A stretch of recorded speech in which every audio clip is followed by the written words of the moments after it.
selamat datang kembali di KHDI Podcast Bedah Buku Hukum.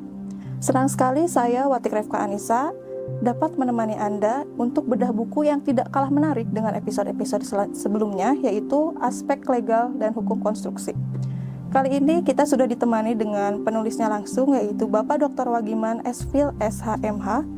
Beliau adalah seorang akademisi, lawyer, arbiter, mediator, juga founder dari kantor hukum Dago Internasional. Langsung saja ya Pak ya, terima kasih atas kedatangannya kali ini. Ya. Pak, sebelumnya saya mau nanya nih Pak ya, apa sih sebenarnya hukum konstruksi itu Pak? Jadi gini, hukum konstruksi ini merupakan satu bidang ilmu hukum yang mengkhususkan diri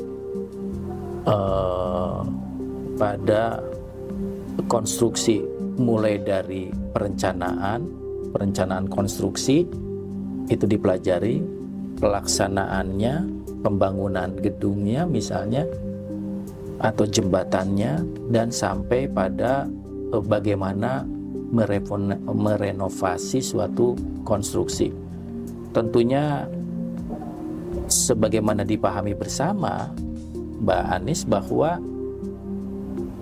hukum itu kan untuk melindungi. Iya betul. Dari tentunya kalau di konstruksi, keselamatan pengguna konstruksi apapun konstruksinya. Oleh karena itu maka lahirlah apa yang disebut dengan hukum konstruksi. Jadi hukum konstruksi itu tentunya tidak hanya sebatas mempelajari regulasi-regulasi terkait dengan konstruksi, mulai dari perencanaan, pelaksanaan atau implementasi sampai kepada renovasi, bahkan sampai kepada pembongkaran konstruksi, itu diatur semua. Tentunya harapannya agar bisa menghindari atau dapat menyelamatkan pengguna dari konstruksi itu. Berarti sangat penting ya Pak ya untuk mempelajari buku, bukan buku ya, mungkin lebih ke hukumnya itu ya Pak ya. Betul. Nah, saat ini Pak banyak sekali sengketa ya Pak ya berhubungan dengan konstruksi itu. Nah, gimana sih Pak cara penyelesaian untuk konstruksi itu Pak dalam bidang hukumnya? Jadi tentunya tak ternafikan ya, misalnya kemarin COVID, banyak bangunan terhenti. Ya betul. Sementara di satu sisi para kontraktor merasa bahwa haknya untuk dibayar belum terrealisasi karena COVID. Tetapi juga pada sisi yang lain, apabila terjadi overmah, maka itu menjadi tanggung jawab bersama. Namun kembali ke pertanyaan tadi, bagaimana jika terjadi suatu perselisihan di dalam konstruksi? Ya. Nah, perselisihan itu penyelesaiannya pada prinsipnya secara umum di dalam ilmu hukum itu ada dua. Cara penyelesaian di luar pengadilan maupun penyelesaian melalui pengadilan. Tentunya penyelesaian di luar pengadilan biasanya diutamakan.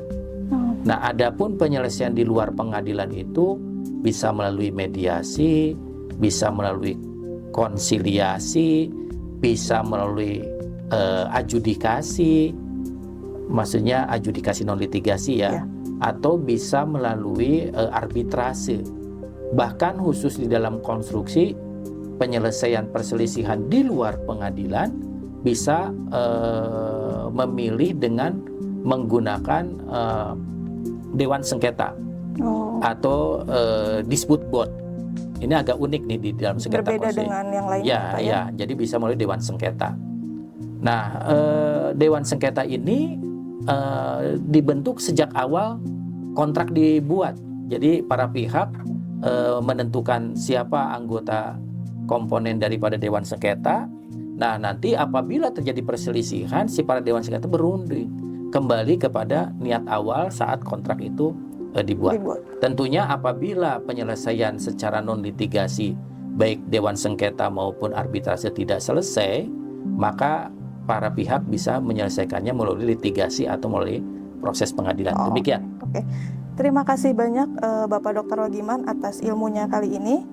Terima kasih para pirsawan KHDI Podcast. Sampai jumpa di episode selanjutnya.